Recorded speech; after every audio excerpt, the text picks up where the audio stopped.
Say cheese.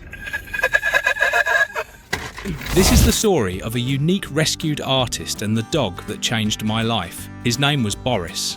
When I brought him home, he was a bit shy but observant. For the first few days, he didn't come very close. It was like he was afraid or shy. Then, one morning, I took my coffee and started playing the piano. I must have caught Boris's attention when I played the first few notes because he came to watch me. He stared at me and he started howling. It wasn't just a random howl, it was harmonious. It sounded like a timbre, then a humming. As I played a note, he would hum back. It was like an impromptu duet. We locked eyes, and at that moment, I felt he accepted me. He was like a unique artist. That day, we bonded against each other. I wanted to make a video to keep this moment forever, but then I realised that it wasn't just for me. There were many dogs like Boris who were abandoned because they were too loud, not understood. And maybe someone watching this video will realise that a dog can speak not only with its voice, but also with its heart. If you've gotten this far and Boris's pure, heartfelt voice made you smile, like the video and share this story. Maybe another Boris will find someone to tell his feelings to. I was sitting on the couch when suddenly he came up to me and started talking to me. It was like he was describing something. Good boy.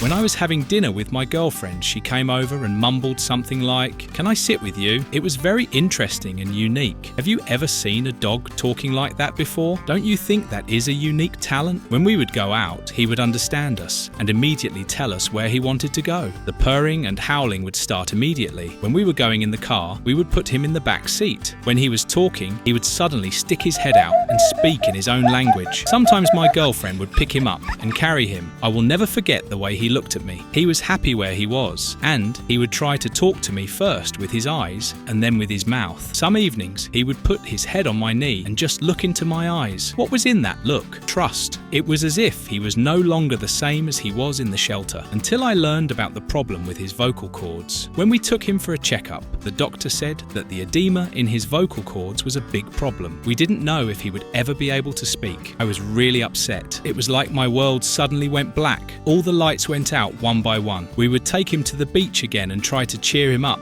Sometimes I would take my guitar and start playing again, and Boris would accompany me like a voice. He was no longer just a dog, but a part of my life. When he tried to talk to me again in the car, I heard his voice again after a long time. I stopped the car and hugged him for joy. He was talking again, humming, singing. I don't know how he recovered. Was it the bond of love between us? The unshakable trust? I don't know why, but my friend was his old self again. After that day, we started talking to him every day again. After his hard days in the shelter, after his beatings, and even after his vocal cords, it warmed my heart to talk to him like this again. When we were driving in the car, he would jump out of nowhere and tell me that he was hungry. I think he missed that feeling. Boris couldn't speak, but he wouldn't shut up. In the mornings, he would come and rest his head on my shoulder while I drank my coffee. He would lie quietly while I read a book, singing along to the sound of the words spreading like ink. And in the moments when we made music, I wasn't alone in those moments. I was happier. I enjoyed my day. He changed my life. Every time I picked up my guitar, he would come to me and we would sing a duet, first humming and then slowly keeping up. I guess I can call him my unique orchestra friend. At that moment, I watched the video again, the recording from the first day, that first duet, that excited howl. And then I thought, if a dog's voice is telling you something, please don't silence it. Talk to it, listen to it, because maybe a dog is the only voice that can break the silence in your inner world. There were days when I dressed him in clothes and walked him around the neighbourhood. The same conversation was going on. He was making his own noises and attracting the attention of the neighbours. Everyone was saying, "Is the talking dog real? I am very lucky to have such a wonderful friend." Thanks to Boris, I too heard the silence inside me. I rediscovered music with him. Love. Unconditional, unexplained, unexpected love. And now, every morning, before I touch the keys of the piano, I look for him with my eyes. He is always there, silently waiting. When I play the first note, he lifts his head up and our story begins once more. If you found a piece of yourself in this story, if Boris's voice touched you, you can subscribe to our channel, because this is not just our story. It can turn into a story that will give a voice to the heart of every stray creature. You only need to want to see it. Boris is sleeping next to me right now, but I know in his dreams we will be playing music together and talking about everything for a long time.